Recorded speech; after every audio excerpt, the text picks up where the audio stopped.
నమస్తే, this is Saurya. Welcome to our channel. Iran Israel యుద్ధం నేపథ్యంలోని అది మనం పక్కన పెట్టేస్తే ప్రస్తుతము మోదీని ఇరాన్ బ్లాక్ మెయిల్ చేస్తుంది అనే వార్త వినిపిస్తుంది. మరి యుద్ధానికి సంబంధించా లేకపోతే ఇంకేదైనా ఇతర కారణాలు ఉన్నాయని అనుకోవచ్చా? ఇప్పటి వరకు కూడా ఇరాన్ తోని బాగానే ఉన్నాము, ఆ మోదీకి సంబంధాలు కూడా బాగానే ఉన్నాయంటే ఆయన బాగానే హ్యాండిల్ చేస్తూ వస్తున్నారు అని అంటూ ఉన్నాం.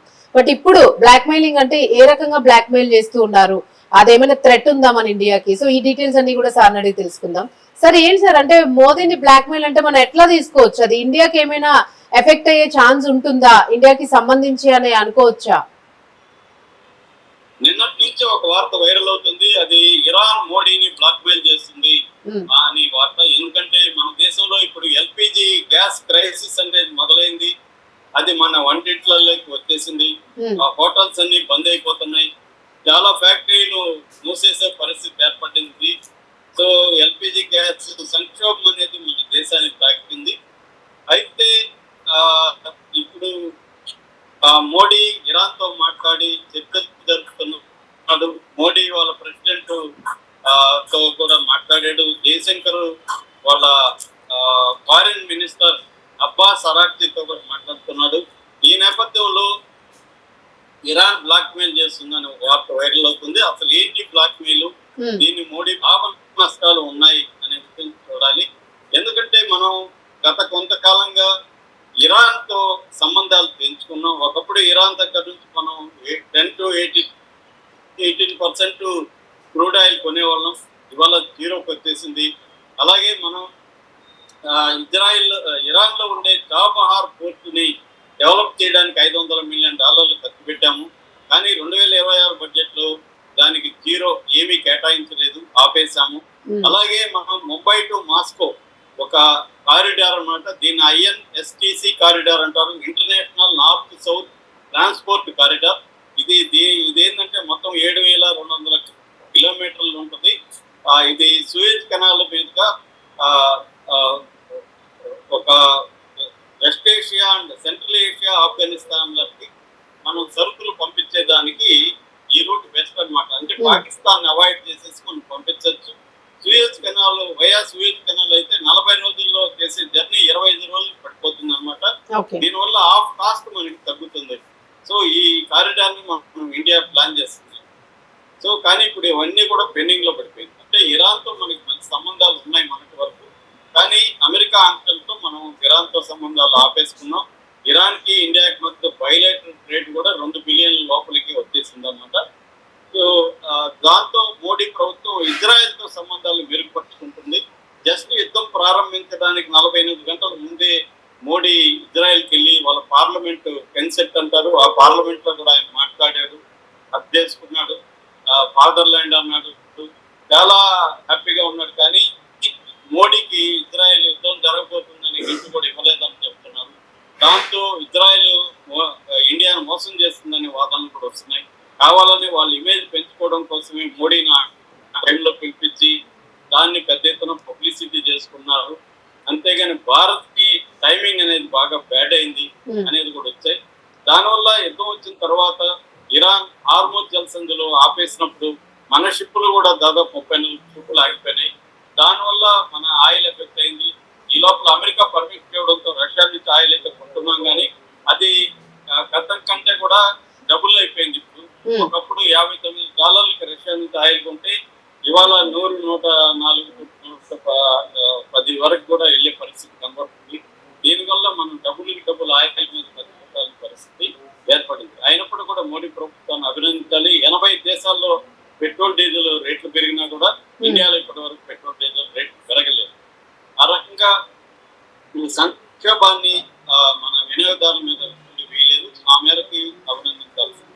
అయితే ఇప్పుడు ఏమవుతుందంటే ఇరాన్ తో మళ్ళీ చర్చలు మొదలు పెట్టారు. ఇరాన్ తో చర్చలు మొదలుపెట్టి ఇరాన్ కి సంబంధించి IRS డెనా ని అమెరికా ముంచేయడం వల్ల కూడా ఇండియాకి కొంత చెడ్డ పేరు వచ్చింది. కొంత లేట్ గా మేల్కొని ఆ ఇష్యూని కూడా డీల్ చేయగలిగారు. ఆ తర్వాత ఇంకొక షిప్ కి ఆతిథ్యం కూడా ఇచ్చారు. అయితే ఇప్పుడు దానివల్ల ఇరాన్ కూడా మన ఆయిల్ షిప్ ఒక దాన్ని ఈ వదిలింది బయటికి హార్మోజ్ జలసంధిలో నుంచి. అదే కాకుండా 2 LNG ఏంటంటే మనకి LPG, ముఖ్యంగా ఈ LPG 90% నావిక్ అండ్ నందాదేవి ఈ రెండింటిని కూడా నిన్న వదిలారు. దాదాపు నిన్న ముంబైకి రీచ్ అయినాయి. 92,700 మెట్రిక్ టన్నుల ఎల్పిజి గ్యాస్ వచ్చింది. ఇవి కాకుండా ఇప్పుడు అక్కడ బోట్ మనకి హార్మోజ్ జలసంధి దగ్గర వెయిట్ చేస్తున్నవి 22 షిప్పులు ఉన్నాయి. అందులో 6 షిప్పులు ఎల్పిజి షిప్పులు అన్నమాట. సో వీటిని ఇప్పుడు విడిపించుకొని రావాలి. ఎందుకంటే ఎల్పిజి ఇందాక చెప్పినట్టుగా 90% గల్ఫ్ దేశాల నుంచే వస్తుంది. కాబట్టి ఇప్పుడు ఇది కానీ ఆగిపోతే మన దేశంలో సంక్షోభం ఇంకా ముదిరిపోతుంది అనమాట. ఇప్పటి వరకు కిచెన్లకి ఈ సంక్షోభం ఇంకా బలంగా తాకలేదు. ఓన్లీ కమర్షియల్ ఎస్టాబ్లిష్మెంట్స్ మాత్రమే ఈ సంక్షోభం తాకింది. ఇప్పుడు కిచెన్లకి వస్తుంది, అట్లాగే వ్యవసాయ రంగం దెబ్బతింటుంది. త్వరలోనే మనకి మాన్సూన్స్ వచ్చే అవకాశం ఉంది. మాన్సూన్స్ ఫెయిల్ అవ్వచ్చు అని కూడా అంటున్నారు. ఫెయిల్ అయితే ఖరీఫ్ పంటల మీద ఈ ప్రభావం పడుతుంది. దానివల్ల ఆహార సంక్షోభం కూడా మన దేశంలో వచ్చే అవకాశం ఉంది. అందుకని ఇక్కడ ఉన్న 6 ఎల్పిజి గ్యాస్ల షిప్పుల్ని మనం తీసుకురావాలి. అట్లాగే మిగతా 22 షిప్పుల్ని కూడా తీసుకురావాలంటే ఇరాన్ తో మనకి ఒప్పుకోవాలి ఇరాన్. అయితే ఇప్పుడు ఇరాన్ ఒక ఫిట్టింగ్ పెట్టింది. ఆ ఫిట్టింగ్ ఏంటంటే మనం ఇరాన్ 3 షిప్పులు మనం బంధించి పెట్టామన్నమాట. ముంబైకి 100 నాటికల్ మైళ్ళ దూరంలో 100 షిప్పులు మన ఇండియన్ కోస్ట్ గార్డ్ అధీనంలో ఉన్నాయి.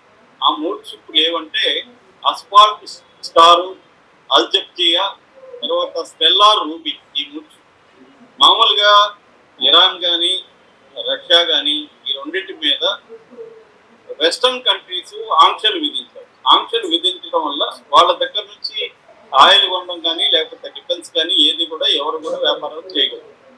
అందుకని ఏం చేస్తారంటే వీళ్ళు దొంగ షిప్పులు, అంటే షిప్పులు జెండా మార్చేస్తారు. షిప్పుల కంపెనీలు మార్చేసి ఆ షిప్పులు కూడా తరలిస్తా ఉంటారు. ఇరాన్ కూడా అదే పనిచేస్తుంది. దీన్ని షాడో ఫ్లీట్ అని పిలుస్తారు అనమాట. ఈ షాడో ఫ్లీట్ లో 3 షిప్పులు వచ్చాయన్నమాట. ముంబైకి 100 కిలోమీటర్ 100 నాటికల్ మైళ్ళ దూరం. అందులో 2 షిప్పులు నికరాగవా, మాలి ఈ దేశాల జెండాలు ఉన్నాయి. ఒక షిప్ మాత్రం స్టెల్లార్ రూబీ అనే షిప్ మాత్రం ఇరాన్ జెండా. ఇది ఎస్టీఎస్ అంటారు. సముద్రంలో 2 షిప్పులు పక్క పక్కనే నిలబెట్టి షిప్ ట్రాన్స్ఫర్లు జరుగుతాయి. అలా జరుగుతున్నప్పుడు మన ఇండియన్ కోస్ట్ గార్డ్ వాళ్ళ మీద దాడి చేసి వాటిని తమ అధీనంలోకి తీసుకుంటుంది. ఎందుకంటే ఇంటర్నేషనల్ రూల్స్ కి భంగం కలిగిస్తున్నారు అని చెప్పి ఇండియా పెట్టింది. అప్పుడేమో ఇరాన్ అది మా షిప్పులు కాదని చెప్పేసింది. సో ఎందుకంటే వాళ్ళ జెండాలు వాళ్ళ అఫీషియల్గా లేవు కాబట్టి. ఇప్పుడేమో అవి మా షిప్పులే, అవి ఇస్తేనే నేను మీ షిప్పులు వదులుతానని ఇరాన్ ఫిట్టింగ్ పెట్టింది. సో ఇది ఇప్పుడు ఇండియాకి ఇబ్బంది. ఎందుకంటే అవి ఇంటర్నేషనల్ లాని బ్రేక్ చేసిన షిప్పుల్ని పంపించాలి. అది ఒక కండిషన్. రెండో కండిషన్ కూడా పెట్టింది. అదేంటంటే ఒక షిప్ నిండా మీరు మందులు, మెడికల్ ఎక్విప్మెంట్ మాకు పంపించండి అని కూడా రెండో కండిషన్ పెట్టింది. అంటే మామూలుగా ఏంటంటే దేశాల మధ్య మంచి వాతావరణంలో పరస్పర చర్చలు జరగాలి. కానీ ఇరాన్ తన ఇండియాకున్న అవసరాన్ని దృష్టిలో పెట్టుకొని బ్లాక్ మెయిల్ చేస్తుంది అన్న విమర్శలు వస్తుంది. కానీ ఇరాన్ పాయింట్ ఆఫ్ వ్యూ నుంచి చూసినప్పుడు ఇరాన్ ఇప్పుడు బ్లాక్ మెయిలే కాదు ఏమన్నా చేస్తుంది. ఎందుకంటే దాని అవసరాలు అలాగా ఉంది. యుద్ధంలో విపరీతంగా ఇన్ఫ్రాస్ట్రక్చర్ ధ్వంసం అయింది. హాస్పిటల్స్ మీద బాంబులు పడుతున్నాయి. సో అక్కడ ఉన్న రెడ్ క్రిసెంట్ సొసైటీ ఆఫీసుల మీదనే దాదాపు 16 ఆఫీసుల మీద దాడులు జరిగి ధ్వంసం అయింది. సో వాళ్ళకి మెడిసిన్స్ అవసరం. ఎందుకంటే దాదాపు 40,000 మంది గాయపడి ఉన్నారు. సో వాళ్ళకి అందరికి మెడిసిన్స్ అవసరం, మెడికల్ ఎక్విప్మెంట్ అవసరం. కాబట్టి ఇండియా అది సప్లై చేయగలదు. ఎందుకంటే గాజాకు కూడా ఇండియా మెడిసిన్స్ ఇవన్నీ సప్లై చేసింది. సో అందుకని ఇండియాని అడుగుతుండొచ్చు. అది బ్లాక్ మెయిల్ కాదు. ఎందుకంటే నా అవసరం ఇది, నీ అవసరం అది. కాబట్టి నీ అవసరాన్ని నేను తీరుస్తాను, నా అవసరాన్ని నువ్వు తీరు అన్న ఇది పెట్టింది ప్రపోజల్. దీన్ని ఆల్రెడీ మోడీ ప్రభుత్వం తెప్పిస్తుంది. ఎందుకంటే ఇప్పుడు మనకు కూడా అవసరం ఉంది కాబట్టి, ఎల్పిజి అవసరం ఉంది కాబట్టి 6 ఎల్పిజి కానీ మనకి ఆ షిప్పులు కానీ వస్తే మన దేశంలో ఎల్పిజి కొరత అనేది తీరే అవకాశం ఉంది. ఎందుకంటే ఎల్పిజి నిల్వలు 15 రోజుల కంటే ఎక్కువ లేవు ఇండియా. సో కాబట్టి ఖచ్చితంగా మోడీ ప్రభుత్వం దీన్ని పరిష్కరిస్తుంది. ఎందుకంటే ఇప్పటి వరకు చూసుకుంటే మోడీ ప్రభుత్వం చాలా బ్యాలెన్సింగ్ గా వ్యవహరిస్తా ఉంది. ఇటు ఇజ్రాయెల్ తో మన సంబంధాలు ఉంటేనే ఇరాన్ తో ఎక్కడ శత్రుపూర్వక వైఖరి చేయట్లేదు అన్నమాట. మోడీకి కూడా ఈ దేశ ప్రయోజనాలు ముఖ్యం కాబట్టి మోడీ ప్రభుత్వం చాలా మెచ్యూర్ గా చాలా బ్యాలెన్స్ గానే వ్యవహరిస్తుంది. కాబట్టి ఇది బ్లాక్ మెయిల్ అని చెప్పలేము. ఆ దేశ అవసరాలకి ఆ దేశం డిమాండ్ చేస్తుంది. దాన్ని జాగ్రత్తగా డీల్ చేసుకొని మోడీ ప్రభుత్వం ఖచ్చితంగా ఈ 22 షిప్పులను కూడా తీసుకొచ్చే పరిస్థితి అయితే కనిపిస్తుంది. నాకు తెలిసి మోడీ ప్రభుత్వం ఈ విషయంలో సక్సెస్ అవుతుంది అనేది చెప్పచ్చు. Right, thank you sir.